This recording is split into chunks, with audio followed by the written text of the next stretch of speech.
Okay, so let's see that, let's show that independent set is indeed NP complete, and we're going to show it by doing reduction from tree set to independent set. So to remind you what is an independent set, we have the input is a graph and a parameter k, and the question is there an independent set in G of size k or larger? To remind you, a set of vertices in the graph are independent if not two of them are connected by an edge. So if I take a graph that is a triangle, for example, 3 vertices, then the independent set, the largest independent set is a single vertex, because any 2 vertices are connected. More generally, if I have a clique of size n, I can pick only 1 vertex from the independent set. Okay, so the first thing when you see a problem and we are dealing with NP completeness is immediately to prove that it's in NP. But that's immediate to see, right? Because if I give you a graph and I claim that there is independent set of size k, I can just give you the set of k vertices in the graph that I claim are independent. Let me add some vertices that are not in the set, right? And then you can just go over this graph and scan all the edges and just verify that no pair of vertices in the set of k vertices you're given are connected by an edge.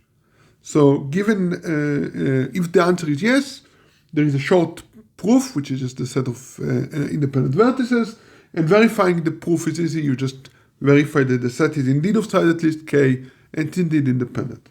So that's easy. So the problem is in NP. Okay, now we're going to show a reduction from tree set to independent set, right? And the first time you see this is like, what? And the second time you see it, it's like, what? And the reason is because the 2 problems seems completely unrelated. So you need to kind of think about the problem in a different way to see how to do the reduction. So the input is a 3CNF formula. It is instead of tree set, right? That we need to convert into a graph that with independent set problem on it, right? So we are going to need to think about how to construct this G, this graph G for the formula, right? I give you a formula, we're going to generate a graph G of phi, which is going to be the graph corresponding to the given formula, such that this graph would have an independent set of size k if and only if the original formula is satisfiable. So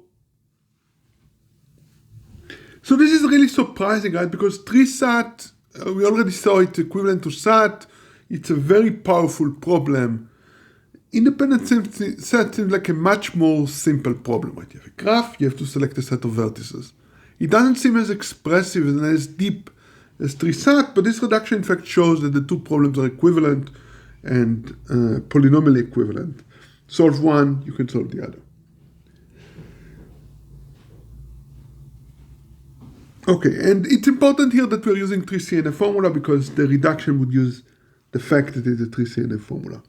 Okay, so we need to think about tree set in the right way. So one way to think about the tree set is that you are assigning values to all the variable and you just verify the formula is satisfiable. Another way of thinking about it is that you have to choose from every clause of the formula the literal that makes this clause to evaluate to true. And the important thing is that you can choose a variable, a literal from every one of the clauses. But the important thing is that you're not allowed to choose 2 literals that contradict each other, right? So if you have one clause somewhere that have the variable x17, and then somewhere else in the formula you have the variable x17 not, you cannot choose both of them, right? If you choose this to satisfy this clause here, right, it means that x17 must be assigned a value true. If you select it here also in this clause, it says that you must choose it so that x17 is 0 in the assignment, right? So you can choose this or choose this, but you cannot choose both of them, right? So now tree set becomes this completely different problem. I give you a formula with the clauses. All of them have 3 literals. For every literal, pick a literal into your set. So you make m choices if you have m clauses. such that no no variable appears in your selection, both as it is and in its negation, right? So if you choose a variable, you have to choose it all in as it is or all in negation. You cannot mix. Okay, an independent set is surprisingly well fitted to model this, right? So how do we do it? So what we're going to do, we are going to take the clauses. So we have a formula, right? To remind you, the input is a formula. We have clauses. Every clause has exactly 3 literals. So we're going to create a graph where every literal in the formula has its own vertex. In particular, every clause that corresponds to a clause, right? So for a clause, we're going to have 3 vertices, and we're just going to connect them in a triangle. Okay, so we have a triangle for every clause. We put edges in these 3 vertices so that in the independent you can select only one vertex. So now you really have to choose this way. We enforce the condition when we think about independent set that from every clause you choose only one literal. So that's good. And now we need to add consistency, right? We need to make sure in this formula, for example, that you don't choose things that are contradictory, right? So for example, here, you cannot choose x2 and not x2, right? You can choose one of them, but not the other. But that's very easy to enforce, right? Put an edge between them. If you put an edge between them, the independent set can select either this or this, but not both, right? Now, to remind you, we have here M clauses, so we'll have M triangles. And now we put an edge between any two appearances of the same variable that one is a negation of the other. Because you can select only one of them. You cannot select both of them because selecting both of them would be contradictory. So you just do that. And that's it, right? We get the graph. Clearly, given a formula, you can compute the graph. Computing the graph would take a quadratic time, right? Because in the worst case, if you have M clauses, the graph is going to have M square edges. So it's going to be O of M square time to compute this graph, but that's fine. It's polynomial time in the input size. And now the claim is that if we have M clauses, the resulting graph has an independent set of size M if and only if the original formula is satisfiable.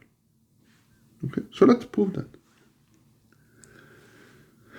Okay, so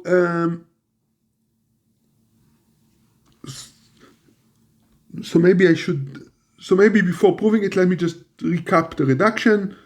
We take every clause, we create a triangle for it, we label the vertices of this triangle by the literal that it corresponds to, at least conceptually. And so the fact that we did a triangle ensured that we pick only one vertex of each clause to the independent set. Now we connect any two vertices where the labels are, they correspond to the same variable, but one is negated and the other is not. Okay, and that's the graph, right? It's given a formula, creating this graph is very easy. It takes quadratic time as we discussed it. And K in this instance is going to be the number of instances, namely M, if the original instance have M instances. Okay, so the claim is that the formula phi is satisfiable if and only if the graph has an independent set of size K. So one direction is easy, right? If there is a satisfying assignment, right? If there is a satisfying assignment, then you look on the formula, right? For this assignment, for each clause, one of the literal must be evaluated to, and you just pick it to your independent set. Okay? And you do it for every clause, so you pick K vertices.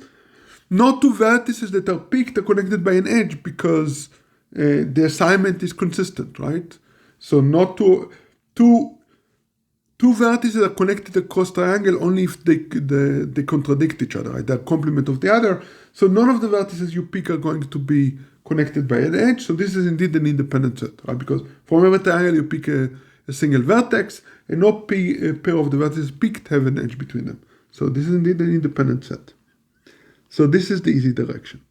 The more interesting direction is the other direction. I give you an independent set of size k, then it corresponds to a consistent assignment. Well, this is also not very difficult because let's look on the drawing again, right? I give you an independent set of size k. So we know already that we are going to pick only one vertex from every triangle because we cannot pick more than two vertices in a triangle. So this, if we pick a vertex, it tells us immediately what value to assign to this variable. So we get an assignment. It might be a partial assignment because there might be variables that we don't pick at all, but that doesn't matter, right? The variable that we don't pick, we just assign an arbitrary value, it doesn't matter. And now the important thing is that we are never going to pick a variable and its complement because there is an edge between them and we can pick only one of them. So the partial assignment we get is consistent and it satisfies all the clauses. Namely, this independent set encodes a satisfying assignment for the original formula. And that's it. So we show that independent set is in NP. We show reduction from trisat polynomial time to independent set. And we conclude that independent set is NP complete. Ta-da!